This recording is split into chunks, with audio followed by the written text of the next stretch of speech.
King Stefan Dobisha 1391–1395. Tvrko's successor was his relative Dobisa, the son of Miroslav, who, upon being crowned king of the Serbs, took the name Stephen Dobisa.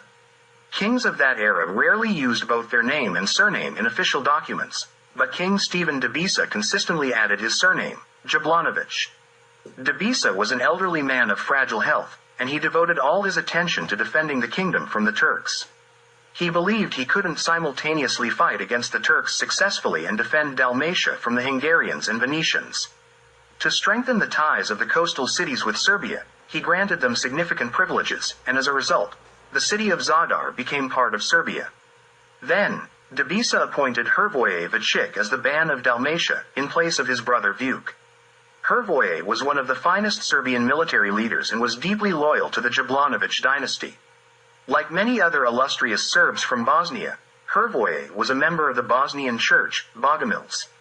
King Dobisa and Hrvoje made a secret agreement for a grand diplomatic game, which they executed very successfully and, through it, secured Serbian authority in Dalmatia for over 20 years. Hrvoje established contact with the Hungarian king Vladislav, whom one faction in Hungary proclaimed as the king in 1387. Vladislaus assumed that title even though he had never set foot in Hungary. At that time, King Sigismund ruled in Hungary, who was naturally Vladislav's enemy. Vladislav realized that he couldn't ascend to the Hungarian throne without someone else's stronger support. When Hrvoje entered negotiations with Vladislav and offered him assistance in his bid for the Hungarian throne, Vladislav gladly accepted and agreed to all proposals, hoping that with the help of the Serbs, he could achieve his ambitions. Now, as a self-proclaimed king of Hungary in war, Vladislav confirmed Hrvoje's appointment as the Ban of Dalmatia on the 17th of September 1391. This situation turned out to be comical but was taken quite seriously. Hrvoje used this to suppress the propaganda of the Catholic Church against him and the Serbs in the Dalmatian cities because, well, he was appointed and recognized by one Catholic king. And since King Stephen Dobisa needed cooperation with the other Hungarian king, Sigismund, who was in power in Hungary, he transferred his rights to Dalmatia to King Sigismund. Thus, a situation arose where the two Hungarian kings were arguing over Dalmatia, while its real ruler was the Serbian Duke Hrvoje. Both official and unofficial Hungarian kings courted Hrvoje and tried to win him as an ally. King Stephen Dobisa passed away in 1395, and as there was no consensus among the nobles regarding the throne's successor, Dobisa's wife, Jelena, known as Jelena Gruba, sat temporarily on the throne from 1395 to 1398. During a meeting in Dekovo in July 1393 between Dobisa and Sigismund to discuss cooperation in the fight against the Turks, Sigismund set the following conditions. Dobisa must designate him as the heir to the Serbian throne and cede him northern Dalmatia. Dobisa only transferred his rights to Dalmatia and Croatia to Sigismund but on the condition that it remains under the rule of Duke Hrvoje. This agreement was reached for cooperation in the fight against the Turks, but nothing came out of it. Dobisa's attempt to form an alliance with Hungary can be understood because in 1392 a strong Turkish army had attacked Bosnia. King Dobisa managed to completely destroy this Turkish army, but the Turkish threat was not eliminated. When the Serbs proposed to Hungary that they should jointly crush the Turkish threat, Sigismund continued to demand to be named the heir to the Serbian throne before he would fight together with the Serbs against the Turks.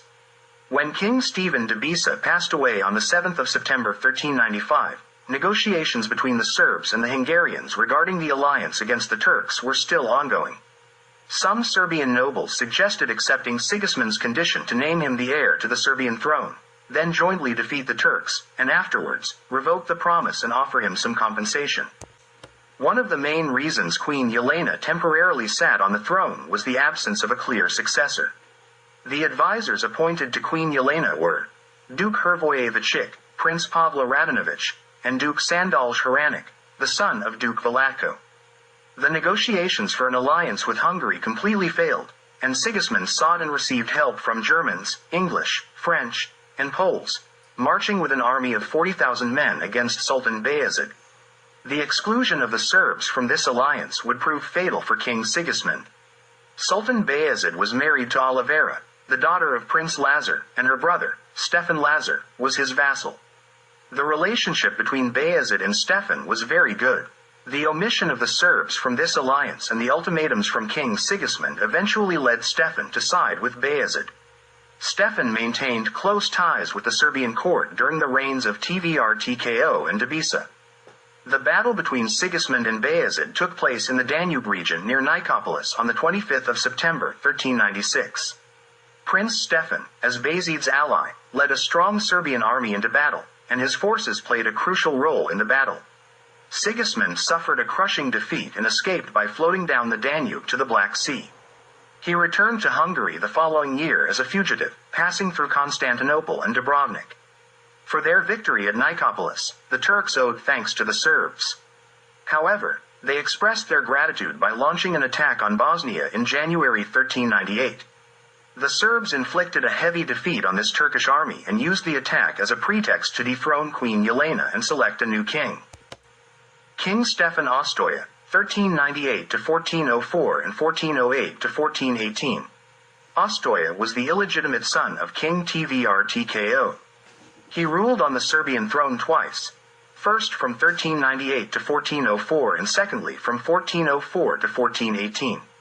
Ostoja came to power thanks to the support of the three most prominent figures in the kingdom: Vojevoda Hrvoje, Vojevoda Sandal, and Knez Pavle Radanović. The most powerful magnates in the Serbian kingdom at that time were Vojvodi Hrvoje and Sandalj. Both were exceptional military leaders and enjoyed a strong friendship. Hrvoje ruled over Dalmatia and a part of Croatia, which officially belonged to Serbia, as a ban, but in reality, he held true power. Besides being the ban of Dalmatia and Croatia, he also held the titles of Vojevoda of Split and Lord of Hvar, Brac, and Korčula. Vojevoda Sandalj possessed lands from the mouth of the Neretva River to the Lim River and from the Rama Valley to Kotor. His territories included places like Nevesinj, Gacko, Konjic, Gorazda, Samobor on the Dina, Soko on the Tara and Piva rivers, Pljevlja with its surroundings, the Mileseva Monastery, Ongest, and Drobnjak near Dermitar, all were his cities. Hrvoje also bestowed upon Sandal two cities in Dalmatia, Skradin and Ostrovica. As soon as King Sigismund recovered somewhat from his defeat and assembled a new army, he launched an attack on Serbia in the year 1400. The direction of his attack was through the valley of the Verbas River. Vojevoda Hrvoje led the Serbian army against the Hungarians. The Vachik family, who were originally from Donji Krajevi, and Hrvoje's father, Vukac, had been the lord of Donji Krajevi. Hrvoje inflicted such a heavy defeat on Sigismund that the latter barely managed to escape alive from Serbia.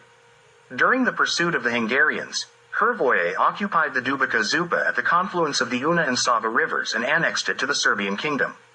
The Ban of Hungary and Croatia, Ivanish, who was a Croat, decided to separate that part of Croatia from Hungary and join it to the Serbian kingdom. After a few successful endeavors, he had the unfortunate fate of being captured by King Sigismund and tortured to death in Peć. However, the consequences of the great defeat in Serbia were also fatal for Sigismund, as he was overthrown from the throne in Visegrad and imprisoned in the year 1401. Visegrad was the capital city of Hungary and is now located in present-day Hungary.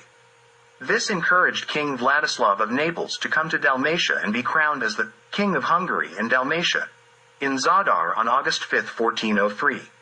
The crowning ceremony was performed by the bishop from Esztergom, who usually crowned Hungarian kings, in the presence of Vojevoda Hrvoje, who took care of the king's accommodation and security. Vladislav did not dare to go to Hungary, where there was great unrest and dissatisfaction among the people. He appointed Vojevoda Hrvoje as vice-king and his deputy and returned to Naples. As the under-king, Vojevoda Hrvoje granted Zadar, Novigrad, Vrana, and Pag to King Vladislav. From then on, Hrvoje was also referred to as the general vicar of King Vladislav and King Ostoja. After the victory over the Hungarians in 1400, King Ostoja, as a sign of gratitude, granted Hrvoje and his two brothers new possessions in Bosnia. Granting the city of Zadar to King Vladislav was perceived by the people of Zadar as a sign that they were no longer under the rule of Vojevoda Hrvoje, leading to some rebellion. Hrvoje besieged Zadar both from the land and the sea, compelling the city to submit to his authority in the year 1403. In the same year, King Ostoja suddenly appeared with a large army before Dubrovnik and forced the city to surrender in August 1403. King Ostoja chose the town of Visoko as his capital, and the royal crown used for the coronation of all kings from the Jablanović dynasty, the crown of Stefan Prvovenkani, Stefan the First crowned, was kept in the fortified town of Bobovac, which was considered the capital of the Serbian kingdom. King Stefan Ostoja came into conflict with the nobility, and powerful Vojvodies Hrvoje and Sandal compelled him to abdicate from the throne. King Stefan Tvrtko II 1404 to 1408 and again from 1421 to 1443. In order to choose a new king, according to the old Serbian custom, a great assembly, Veliki Sabor, was convened, and on it, Tvrtko II, the illegitimate son of King Tvrtko, was chosen. He also ruled on the Serbian throne twice, first from 1404 to 1408 and then from 1421 to 1443. Tvrtko II granted the city of Dubrovnik broad municipal autonomy on June 24, 1405, which his predecessor had revoked. In an attempt to regain the throne and overthrow King Ostoja, a coalition was formed with the Hungarian king Sigismund, who was asked for assistance. It appears that Sigismund gladly accepted this request to interfere in the internal conflicts of the Serbian kingdom. As part of this plan, one Hungarian army invaded Usora, while another Hungarian force attacked across the Una River in 1405. However, both of these Hungarian armies were defeated by the Serbian voivodes, and the Ban of Croatia Pavel was killed near Bihać. Despite these defeats, King Sigismund prepared for a new attack in 1406, as demanded by the Catholic Church. Yet again, the Hungarians were defeated and expelled from the Serbian kingdom. The following year, King Tvrtko II came into conflict with Lord Georgia II Stratimirovic of Zeta over the cities of Kotor, Budva, and Bar. As Durd was an ally of Venice, this also led to a conflict between Serbia and Venice. The warring parties negotiated and reached an agreement on November 23, 1407. According to the agreement, Stratimirovic received Bar, Duke Sandalj got Budva, and Duke Hrvoje was granted Kotor. After suffering 2 defeats in Bosnia, King Sigismund complained to the Pope that he couldn't fulfill his orders and asked for help. Pope Gregory XII declared a crusade against the heretics, namely against the Serbs, on November 9, 1407. The designated target of the crusade was Bosnia, with King Sigismund leading the Crusader army with the assistance of the King of Poland. Thus, in the summer of 1408, with a combined Hungarian-Polish force of 60,000 warriors, Sigismund began the attack on the Serbian kingdom, advancing across the Sava River towards the city of Srebrenik. It is not known which other Catholic rulers sent aid for this crusade, but it wasn't only the Poles who assisted the Hungarians, there were others as well. The Pope called upon the Western world, in his proclamation to join the crusade against the Paterans and other heretics in Bosnia, Dalmatia, and Croatia. This sounds so familiar, as if we are listening to the daily news today. After approximately 6 centuries, the same religious leader has issued almost the same call to the Western world, to stop the so-called Serbian aggressor in Bosnia, Dalmatia, and Croatia. Who says history doesn't repeat itself? Then, King Tvrtko II made a great mistake. Instead of leaving the leadership of the army, as usual, to the experienced and renowned commanders Sandal and Hrvoje, he wanted to personally claim the glory for the victory over this crusading army. He led the army against the Crusaders without the presence of either of the commanders, and he was not born to be a military leader. As a result, he was captured with his entire entourage before the real battle even took place. Sigismund ordered that, near the fortress of Dobor, 126 captured Serbian nobles be killed and their bodies thrown into the Bosna River. He then took King Tvrtko and imprisoned him in Buda. Upon hearing about this tragedy, Hrvoje rushed with one army from Dalmatia, while Sandal with another army from Hum. Sigismund didn't wait for them, but retreated to Hungary and called Hrvoje and Sandal for negotiations. Sigismund tried to win over the Serbian commanders with various offers and promises. He recognized Hrvoje's authority over Dalmatia and Croatia and asked him to confirm the rights to those lands that King Dobisha had recognized. Additionally, he offered Hrvoje the city of Požega in Slavonia, which had historically belonged to the Serbs. The Požega region had been Serbian territory that had changed hands between Hungary and Serbia multiple times. With this offer, Sigismund aimed to remove his competitor, King Vladislav of Naples. Hrvoje, on the other hand, had nothing to lose with this offer and even gained Požega. The right that Debisa had recognized to Sigismund over Croatia and Dalmatia remained nothing more than a dead letter on paper. Hrvoje accepted the offer, but the Serbs resented him greatly for accepting any offer from their crowned enemy.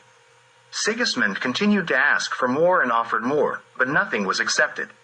He thought he could blackmail the Serbs because he held King Tvrtko in his hands. However, immediately after the negotiations, the commanders proposed to depose King Tvrtko II and reinstate Stefan Osijek for the second time. Realizing that he couldn't achieve anything with a deposed king, Sigismund released Tvrtko from prison. When King Vladislav of Naples learned that Duke Hrvoje no longer supported him, he lost all hope of ascending to the Hungarian throne. In despair, he sold his possessions in Dalmatia to Venice for 100,000 ducats on July 9, 1409. Stefan Osijek returned to the throne thanks to the support of Duke Juraj Radivojevich and his brother Vucic. Hrvoje was not in favor of Osijek, while Sandalj remained neutral. Sigismund gained nothing by capturing King Tvrtko. On the contrary, he suffered a loss. Therefore, Sigismund prepared for a new attack and entered Bosnia with a strong army in 1410. Hrvoje merely guarded Donji Krajevi and refused to aid Osijek, resulting in the war dragging on until 1411. Sigismund invited Duke Sandalj to negotiations several times, but Sandalj refused to negotiate with him. Instead, he took the lead of Osijek's army, defeated and drove out the Hungarians from Bosnia. Thus, Sigismund's intention to be crowned as the King of Serbia in Bobovac failed, as he had already announced. After complete failure in his military endeavors, Sigismund invited Serbian representatives to peace negotiations in Buda. The Serbian side was represented by King Osijek, Hrvoje, Sandalj, and Prince Pavle Radinović. During those negotiations, the Hungarians made various indecent remarks towards the Serbs. One Hungarian noble, a Croat named Pavle Kuper, wanted to mock Duke Hrvoje because of his deep voice. As Hrvoje passed by, Pavle started making loud noises like a cow, accompanied by boisterous laughter and taunting from those present. The negotiations were held in 1412, and a peace treaty was concluded between the Serbian kingdom and the Hungarian kingdom. However, as we will see, that peace will not last even a full year. In 1413, despot Stefan Rebeljonović was attacked by Musa Kesedziya, who waged war for his own gain. With a strong army, Musa besieged Novo Brdo, where despot Stefan was located. Duke Sandalj Hranic went with a powerful army and defeated Musa near Novo Brdo.